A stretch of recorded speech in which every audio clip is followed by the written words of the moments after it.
Hello and welcome to this episode of the Connect Her podcast. Thank you so much for having us today as part of your day and being part of the Connect Her community. Really appreciate it. I'm super excited today about our next guest, who is a fabulous photographer, Miranda Mayle. And Miranda loves to work with business owners to help them grow their brand and also their business and their professional look within their business by having professional photography. And the thing I really love about Miranda is that she believes that the magic in your business is you and you coming across as you, not a different version of you just for the camera. So all about empowering women to look and feel great in front of the camera so that they can represent themselves in their business. Welcome, Miranda. Thank you so much for having me. Super excited to be here. Yes, I'm excited because I've actually seen some of your beautiful work that you do with business women. And it's interesting that we're talking about this today because last week's episode was about owning your brand. Yep. And how it's really important to own your logo, own your business name. But today we're actually looking at about you yourself owning the brand, because people don't really buy the product, do they? They really buy the person. Yeah, I think times have changed a little bit now. You don't sort of make this sort of corporate brand that's separate to yourself, especially service-based businesses, because you're kind of the product. So I'm very much about personal branding, which is aligning your brand and your marketing and your messaging to your personal values and to the things that are important to you. It's the things that make you you that are going to let you stand out from the crowd and stand out from the sea of competition out there. So Miranda, how did you get involved with photography and then get into being somebody that, isn't looking at, and I don't know how you do it, but, isn't looking at photoshopping and taking out the wrinkles or the, whatever. How did you get into all of this? I actually married a wedding photographer. That's how I got into photography.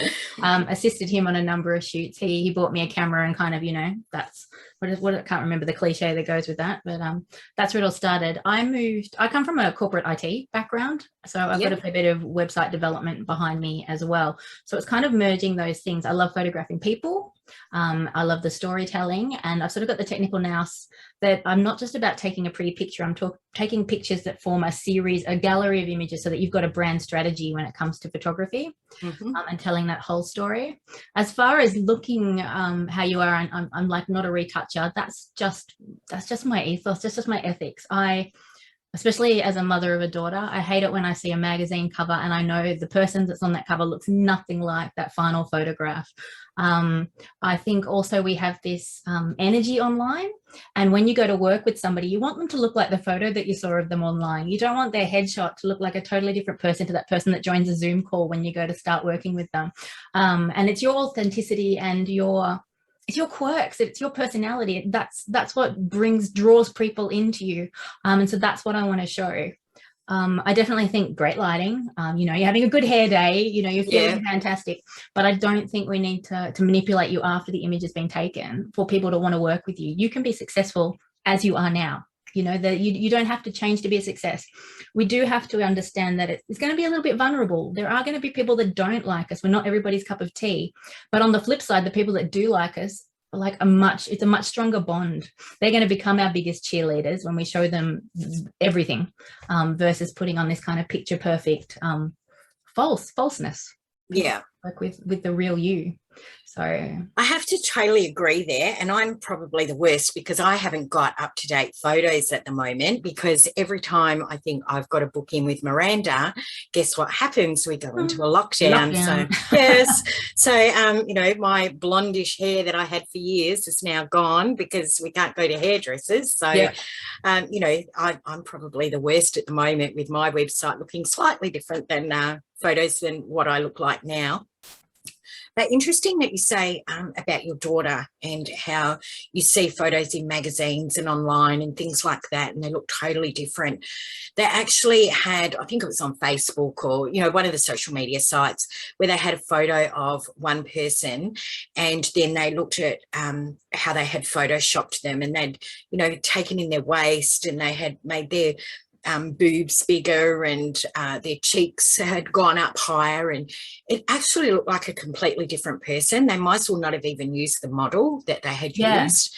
And I think, you know, we put these expectations around ourselves of how we really should look because of those type of scenarios. And when you are doing business with somebody, whether it be a, you know, business coach or a website designer or whoever, and you go to their website and they look real, you want to sort of put your arms around them and go, hey, a real person that I can do business with.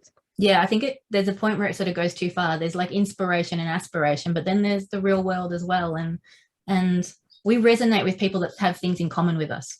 And that's actually what we're trying to create in those photos too. We want to pick your passions and your hobbies. If we take the photo with the I'm the best mum mug, people are like, oh, I'm a mum too. She's going to understand my situation. So yeah, having that level of authenticity and realness allows people to connect with us, and people want to work with us more. Absolutely. Now, one thing that I found, I've only had a couple of photo shoots, professional couple of photo shoots done in my business time. With my own business, I had them done in corporate, and in corporate, you know, you'd have to sit there on the side and look a certain way and, you know, wear a uniform and that they told you to wear and that sort of thing. But when it's your business, it's a little bit different. What I found is I didn't feel particularly comfortable in front of the camera. I didn't know whether I was supposed to go like this or, you know, put my hand to my cheek or be pointing at something. How do you make people actually feel comfortable in front of the camera? What do you do? Have you got some little quirks that you use in your business? Yeah, so it definitely depends person to person. I will provide from zero guidance to a heap of posing guidance depending on the person in front of the camera, and you can tell how excited they are to be in front of the camera. My biggest tip is make eye contact with your photographer. Pretend the camera doesn't exist and you're having a conversation. And so you're not looking at the end of the lens, you're making that eye contact. And you want to emote those emotions that you're trying to talk to your ideal client about. Get talking. Your photographer shouldn't just be standing there and saying smile. They should be trying to either engage in a conversation to get those emotions out, or giving you pretty specific directions on, you know, I want that chin a little bit this, I want you to look slightly there, I want your eyes to drop. Pack cheerleaders if you can. So somebody that makes you feel comfortable, and you know, you can be, if the camera is kind of too much of a barrier, having them slightly behind is great. Wearing something that you feel stunning in. I don't care if it's 10 years old, if you bought it yesterday, but that outfit that you put on, you know, you feel like you're on top of the world and you're the most powerful person in the world. So yeah, definitely having the good hair day, and makeup or hair that you're comfortable with. I'm not going to say put on a full face of makeup unless that's what makes you want to get in front of the camera. If that makes you feel more self-conscious, don't do it. So getting yourself feeling as fabulous as you can before you get in front of the camera, trusting the photographer to get the results that you want, because there's sort of nothing worse than that kind of, you can see the doubt in people's eye and the fear in people's eye. So, you know, having that trust, handing that trust over to the photographer, and then, yeah, having a conversation with them through the camera, not the camera is the thing that's sort of between the two of you. Yeah. Now, I'll touch on makeup because I'm a heavy makeup girl. Coming from the pharmacy industry originally, I love my makeup. Yeah, if somebody does love to wear makeup, do you recommend that they go and get their makeup done before they come, so that it's got good, you know, photography light, you know, light for the lighting and things like that? Do you recommend that, or just do it as you normally do, and I'll be able to work with that? How does that work? Still a comfort thing. Like, I think there's those people that know when they're getting their makeup done, they know which person they're calling to get their makeup done, and they're booking in. Totally love professional makeup artists. They definitely provide good coverage for photographs, and they've got a high quality product. The only issue I have to look out with is there's some powders that reflect white. Yeah. So most people that love makeup don't buy cheap makeup, and so that's not an issue. So if you're comfortable with the makeup that you wear, totally happy for you to do it. We'll definitely make it work. If you go and, you know, you've got your makeup artist on speed dial, that's awesome too. And if you don't wear makeup at all, I'm going to suggest making sure we can see your lips and your eyes. So a little bit of lip gloss or lipstick, a little bit of mascara, and maybe drawing your eyebrows in, depending on how much eyebrows you got.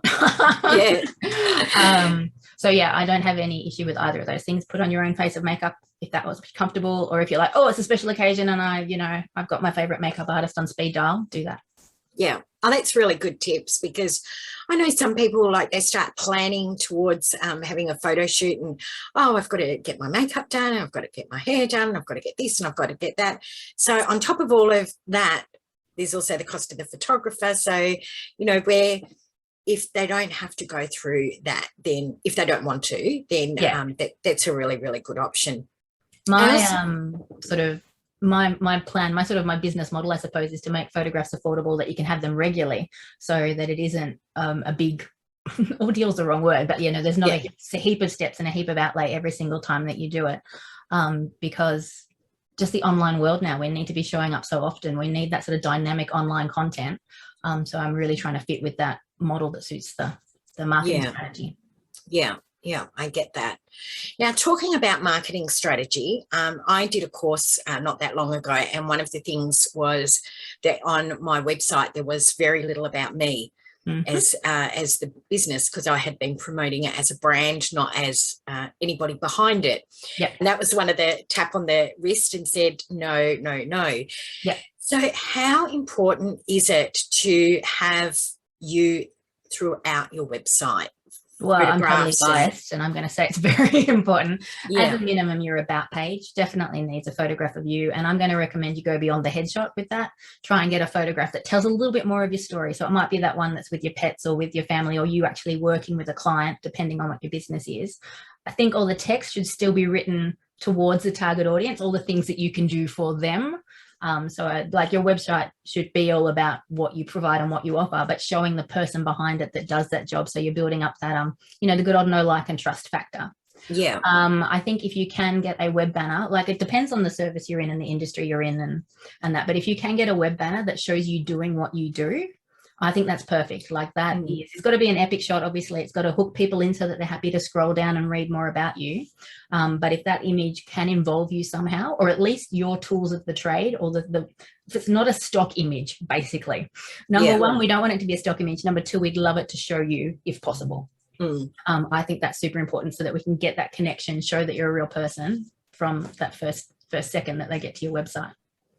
So when we talk about headshots, we're talking about headshots that you're going to use on your social media profile, possibly on your website. I know that you go a step further, and you've got where you can do it at the photos at the office, or somewhere where you feel comfortable, or where your business is. Like a personal trainer is not going to want to be sitting at an office on a computer. So you'll go out into the category or the area that business. How important is that as well, showing that background of the business? I think that's all part of your story. I definitely tailor every shoot dependent on the person that I'm shooting to. If your happy place is the beach or the garden, I'd much rather use those as backdrops to your headshots than a plain white studio wall, just because it's all those little subtle things that people pick up on, and almost in their subconscious, that, you know, oh, look, she's a nature lover, I love nature too, versus that's a beautifully crafted white wall that she's standing in front of. So I think that's an important factor. And showing your tools of the trade. But so technically we sometimes cheat. If you've got a little desk that's kind of in the corner of a room that's really dark and we can't get a nice angle of, let's bring it out to the lounge room, or let's, you know, we can stage the dining table to look like your desk, but it's got your laptop, it's in your house, it's got your pot plant next to it, kind of thing, your coffee cup. I think all those little touches are important, because it just tells more of your story. Yeah, I totally get that. There's some really good tips so far, so thank you. We're going to take a short break, and then we're going to come back and get some more of those fantastic tips that you've got for us, Miranda. And we are back. We have been covering off some really good information with Miranda Mayle. Miranda is a photographer, and she's a professional photographer that wants to make you feel and look good in front of the camera, and obviously the photos that ensure, so that you can have them on your website and you can really tell all about you and your brand. So Miranda, do you think the photos that you take and then people use on social media and on their website help to build that relationship between the person that's visiting the website and the owner of the website? Is that sort of what happens, do you think? Very much so. We're very much about a picture tells 1,000 words. Let's throw that cliche in there. Yes. We want people to know what you do and how you do it and what you stand for without even having to make contact with you. If they can sort of gather this information without having to have had the sales call, like if we can set this groundwork, super, super important. On your socials, if we can keep sort of this dynamic consistency, like sort of the branding consistency, the imagery consistency, people know what to expect, and that builds that trust part of the relationship. So yeah, it's very much about the know, like, and trust, and being able to show that through photographs, not just text, not just video, very much enhances the relationship with your business and the people wanting to work with you. Yes. And also on one of the tips that you put into one of our Connect Her groups was that when you do put your photo up on your website, that you change the image name, so it's not just IMG 224445555 because Google won't recognize it, but Correct. You change it to Miranda Mayle sitting behind her desk in her office at yes, very much so. Yeah. So from a search engine optimization perspective, on our website especially, we want to make sure we rename it to a normal sounding. We don't want to stack it with keywords. We don't have to put in 27 keywords. Just a little quick concise description of what it is, and instead of spaces, use the dash or the hyphen character, and then use the alt text tag on your website too, because that'll get you some more SEO juice. And then that also helps for accessibility on your website too. So if somebody's got a screen reader, it'll read out the alt text, which will explain what's in the image for those people that might have vision issues.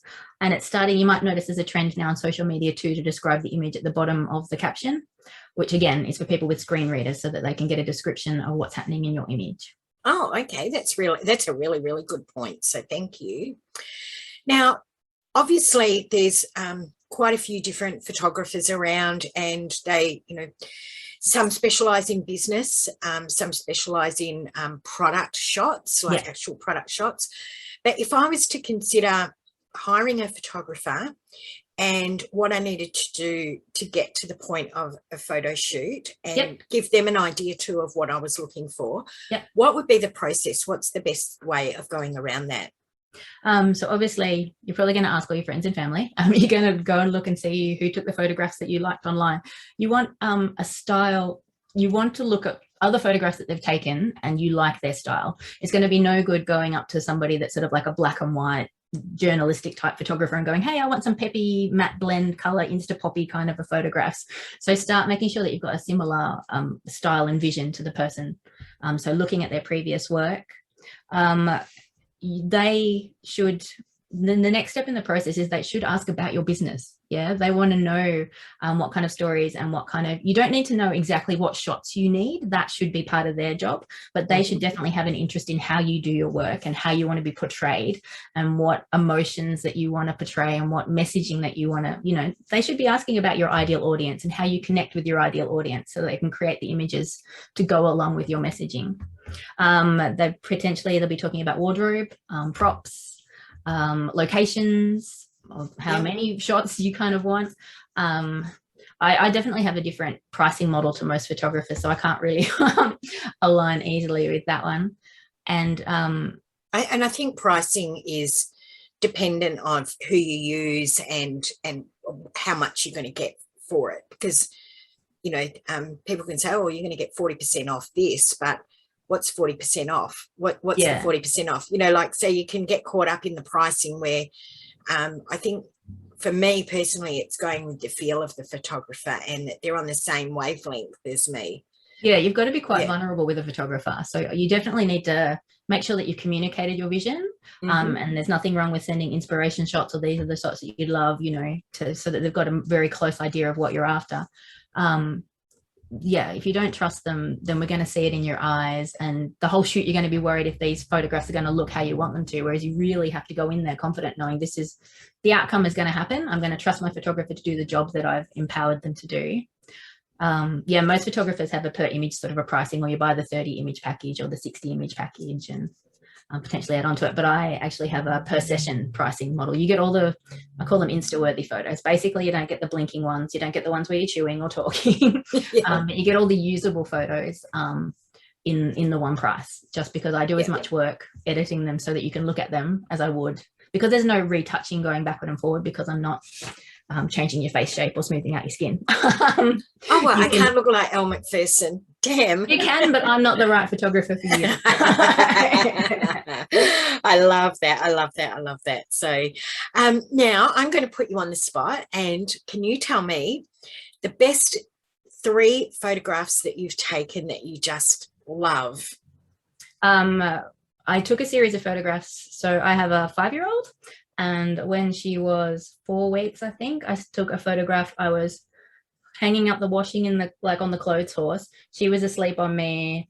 You can see some of the stretch marks and all my, you know, on my stomach, just sort of popping over the, it was just a raw motherhood shot for me. It was black and white. I was like winning because I was doing the washing and the baby was asleep. And I took that same sort of pose every 3 months for the first 3 years of her life. And I just love them as a series to look back and celebrate that life was hard, and, like, you know, I wasn't looking how I wanted to look, but I was still winning because, you know, we're achieving things.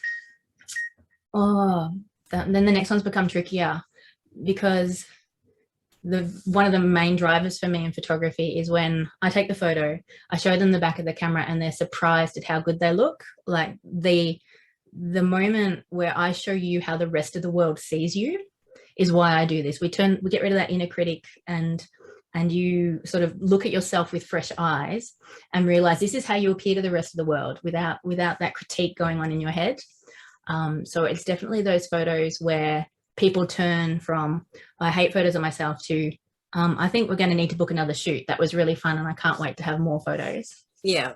And then probably the next ones are those moments you can't recapture. I guess I've been more appreciative in lockdown of, like, maternity shoots. When you can't take photographs in lockdown, that's a period of time we can't get back again. Yes. So capturing those fleeting moments, that's probably a lockdown answer, though. Well, it doesn't matter because, you know, it's part of our life at the moment. So, yeah, I totally get that.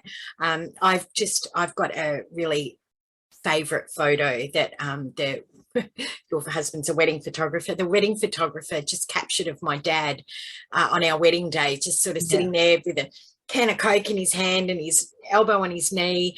Yeah. And I just love it. Like, it's priceless. And that's what you do. You capture people in a moment that is priceless. Like, we don't see that. You see it, and we only get to see it when you show us the photo. I do love the candid shots, those ones where people they're just laughing in between shots, or those let their guard down. They're a little bit more powerful. I'm definitely a fan of the candid shots as well. Yeah, they are fantastic, that's for sure. Now, I just absolutely love what you do and the photos. I've seen some of your work. It's just amazing what you do. It really is. I just fell in love with your photos, and you really promote the photos that you take, you know, the business women that you have been taking and things like that.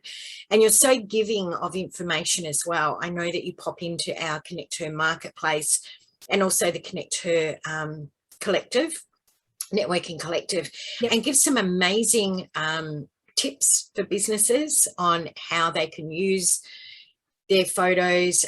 You're even sharing what to do with your selfie shots over lockdown. I was so down in the beginning of this, our 6th lockdown, just because I have a service that I can't provide at the moment. Yeah. And I had a chat to a business mentor, and it just flicked a switch. This whole, I can support people in lockdown with DIY business photography. So at the moment, that is my focus. I'm just as much content as I can put out there on taking your own photos, planning for your own photos, using your own photos.